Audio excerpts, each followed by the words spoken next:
I'm Max Dalton, and in this video I'll show you how to set up Plex to only show your content and not display any content from other sources. Step 1. Open a web browser, navigate to plex.tv, and then sign into your Plex account if you're not signed in already. Step 2. Click the settings icon at the top of your screen. The settings icon looks like a wrench.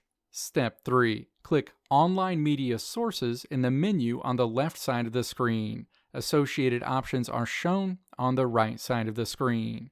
Step 4. Navigate to the General section and then click Edit next to Live TV. Click to expand the drop-down menu associated with Live TV and then click to select Disabled. Click Save Changes when you're done. Step 5. Now click Edit next to Movies and Shows. Click to expand the drop-down menu associated with Movies and Shows and then click to select Disabled.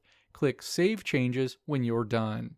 Going forward, the only content you'll see in your Plex menus will be your own. Let me know if this video helped you out in the comments below. If you liked what you saw here, click the video links on the right side of the screen to check out another video. Or click the logo on the left side of the screen to check out my tutorial website at www.maxdalton.how.